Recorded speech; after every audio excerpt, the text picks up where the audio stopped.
Well, welcome to Chameleon Cook, Cottage Pie, the second go around. And you can see that I have some gravy here that's reheating. And next to it on the stove, although not heating on the stove, is a new cottage pie.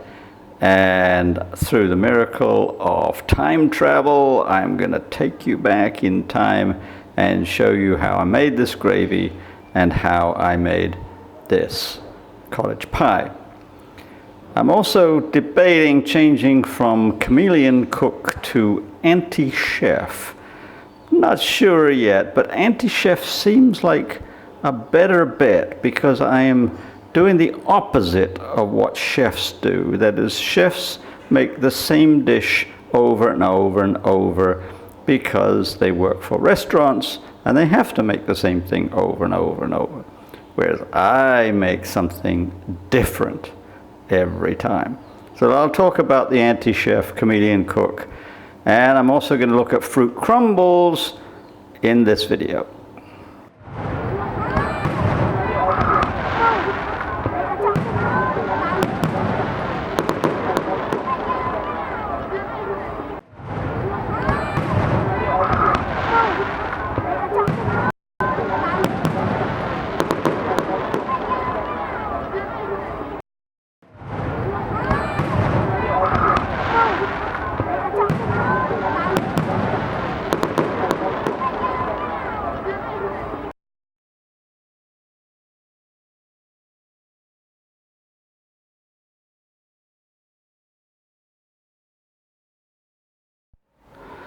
Let's talk about the anti-chef first. Now, I'm not knocking chefs. I've got some very good friends who are chefs, and I respect their work greatly. But chefs work for restaurants, and they have particular needs in mind. They create a recipe. Maybe they use some of the techniques that I'm using. But they have a business to run, and once they have perfected their recipe, they have to continue with it. So they have to have exact quantities and precise methods, and they have to do it repeatedly because the menu has to have items on it that are the same each time. And I perfectly well understand that. I would do the same if I were a chef. But I'm not a chef. I don't want to be a chef. I am a cook, and I am a home cook, and so my needs are very different.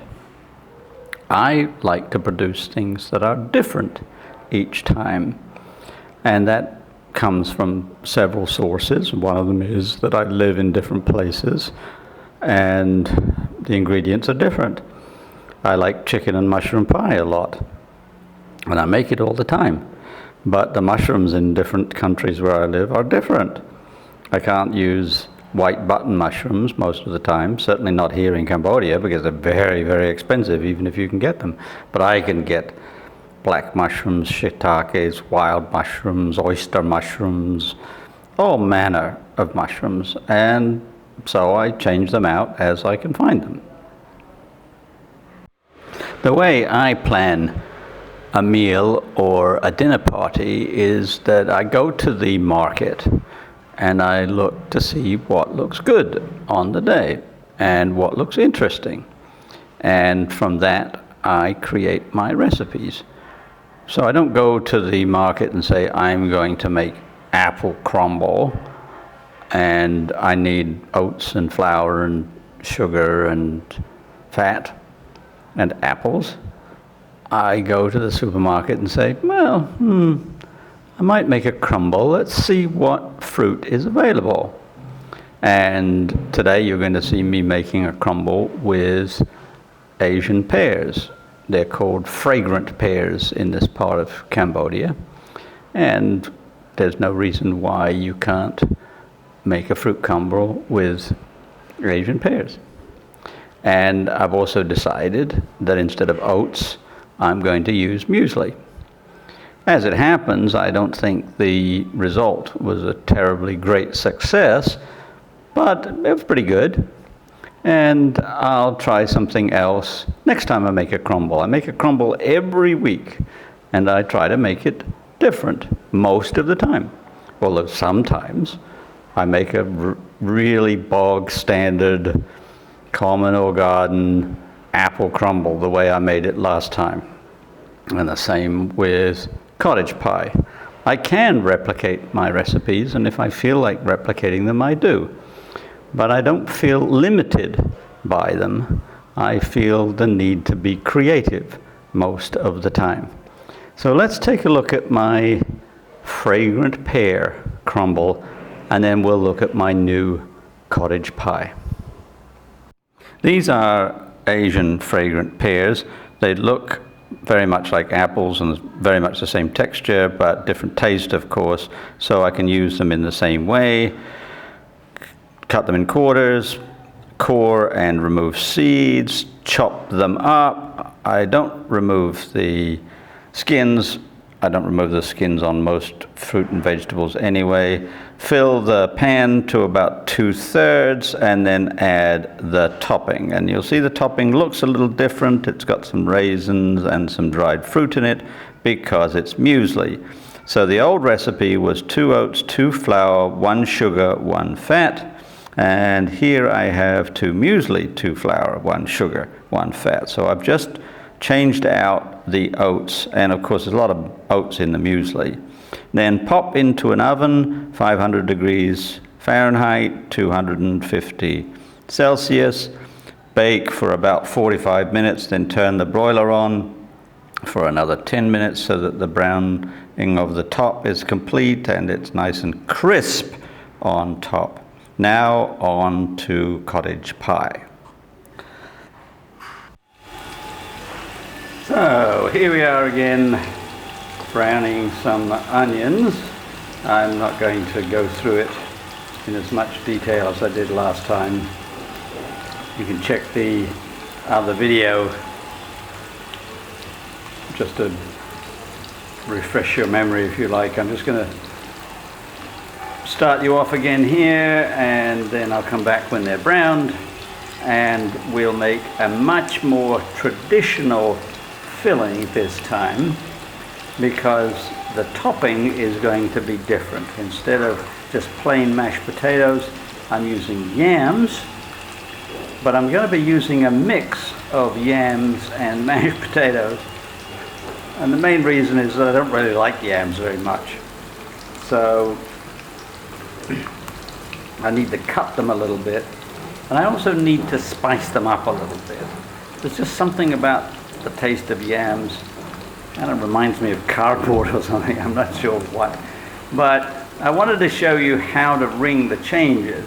And in my case, ringing the changes means adding spices and flavorings to the topping and keeping the bottom relatively conventional. So I'm going to be making a cottage pie with beef, onions, carrots and peas.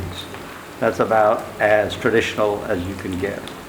So let me get on with the browning, and I'll see you in about 20 minutes.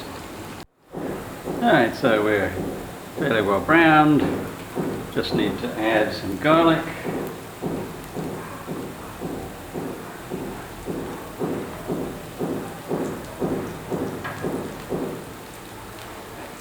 Now I'm going to push it off to the side and add the beef.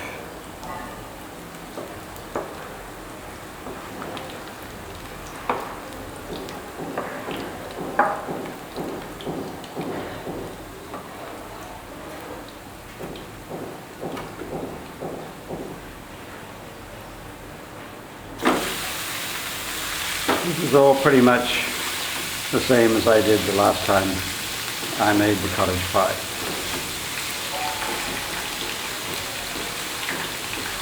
The flavors in the filling are not going to be quite as intense this time because I've got some fairly intense flavors coming in the topping. The topping is going to have cloves and cinnamon and ginger. Those are the sweet spices that I like to use with yams and sweet potatoes and an awful lot of root vegetables that I don't really care for all that much, but if I spice them up, then I'm okay with them. Plain, I don't like them too much.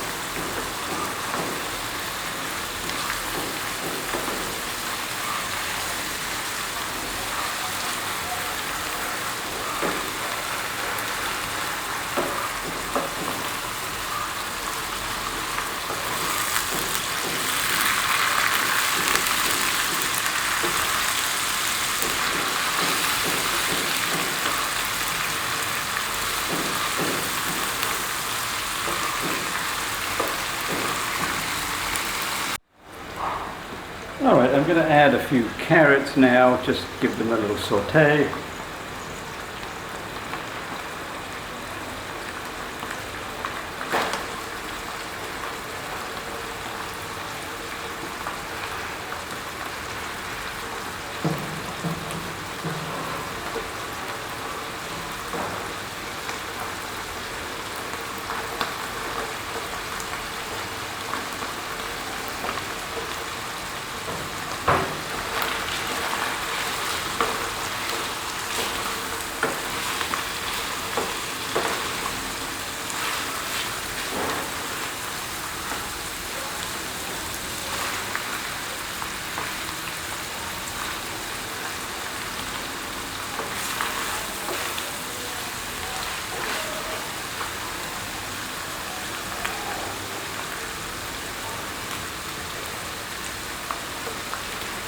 Carrots and peas are almost legendarily the British vegetables of choice, and in cottage pie they are immensely traditional.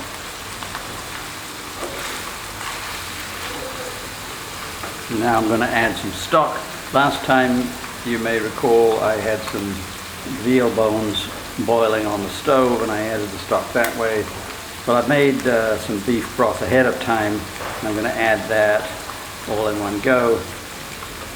Usually when I live outside the tropics, I have a stock pot, and I always keep it going with bones and peelings and other things that don't make it into my dishes. But in the tropics, it's really, really difficult to keep a stock pot. So I make my broths fresh. So here's fresh broth.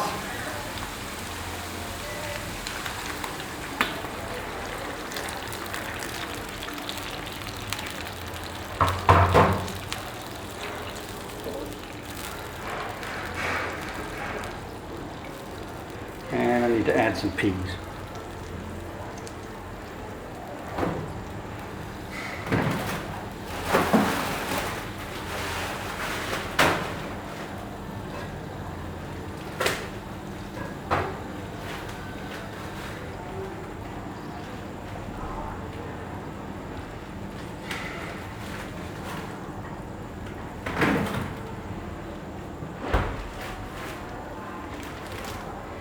These are frozen garden peas.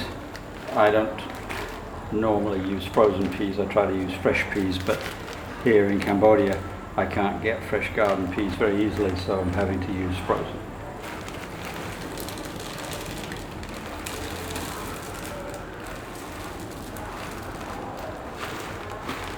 So that's going to take a while to come back to a simmer, so I'll work on that and I'll see you in a bit. The filling is now simmering away nicely. I'm just going to add a few herbs. Traditionally in England you might add parsley and perhaps thyme. I'm just going to add a few mixed herbs.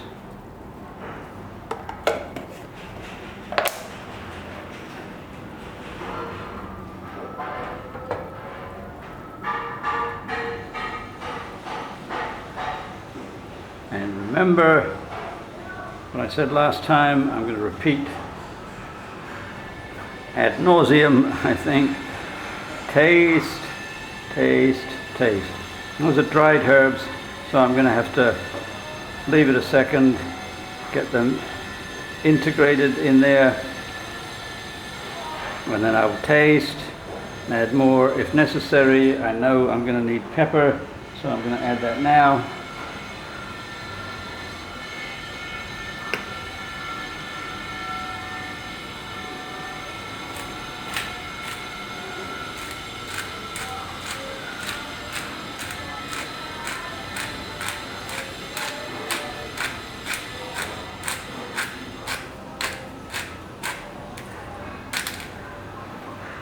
Like freshly ground pepper a lot, so I add a lot.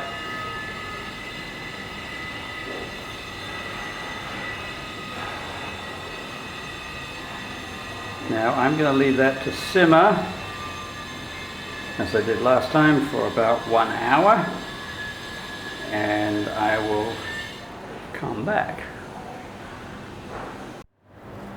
So everything's bubbling away nicely. It's been going for almost an hour, and I've been checking the taste every 10 to 15 minutes, and it seems good.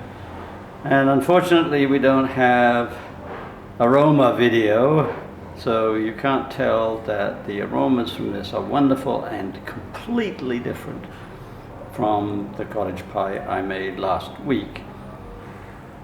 That one had Worcestershire sauce in it and soy sauce and some cloves, and was just wonderful but remarkably different from this one. This one tastes like England.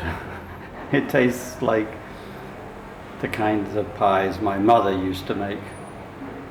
Maybe a little bit better because my mother was not a terribly good cook.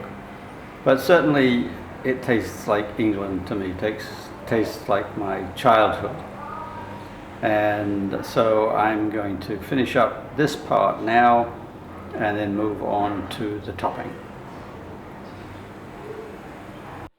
Here are some yams that I bought, and you can see that I peeled them because I don't like the skins of yams. I don't normally peel potatoes, but I peeled these, cut them up, put them in a pot and boiled them for about an hour, and then mashed them down, as you can see.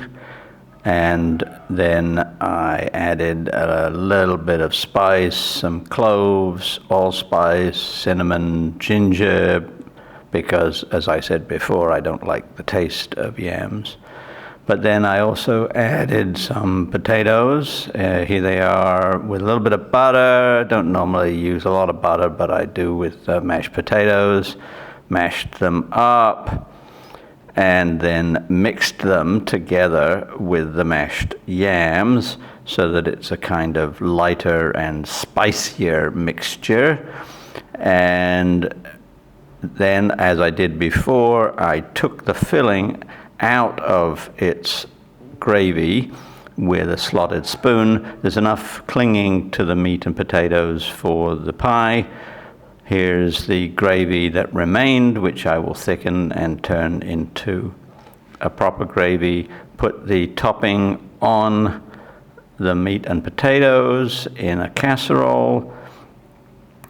Here it is, just added, and then smooth down with a fork and make ridges and then bake.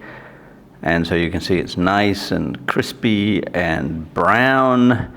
The browning is not only for taste but also for texture. It creates a nice crisp top, like a pastry in a way. So remember that to be a chameleon cook or an anti-chef, or whatever terminology suits you, you have to break down your recipes into really fundamental forms. In the case of cottage pie, you have 2 layers. A top layer of mashed root vegetables and a filling of meat and vegetables. And from there you can do what you want. I chose yams for this particular recipe, not because I like yams, in fact I don't like them, but because they're the only root vegetable apart from potatoes that I can get my hands on easily. But just think about other root vegetables: parsnips, rutabagas, salsify, that's one of my favorites, turnips. They're all usable as toppings for cottage pie. Sometimes you may want to mix them together, or you may want to mix them with potatoes, as I do, but the choice is yours. And the same with the filling. I often use beef either chunked or ground plus kidneys. So I make a cottage pie like a steak and kidney pie.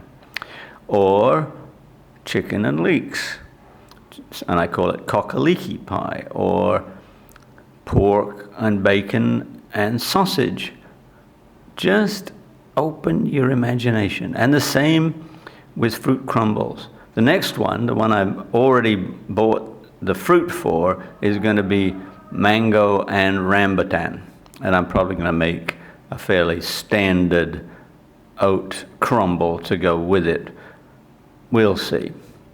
Anyway, I am going to be going off to China on Saturday, so I'll post one more philosophy muse on Friday, but then I'm going to be gone for 10 days. I won't be able to post much because of the Great Firewall of China. They don't like YouTube. I can post using a VPN, but it's slow and expensive, so I'm not going to do that. So just try your recipes out, and I will see you back in the kitchen in about 2 weeks. And in the meantime, remember to like and hit subscribe. It helps me a great deal because, as you may have noticed, the site is not monetized. There are no advertisements because I do this all for free. So the one thing you can do in response is to like and subscribe. Good cooking!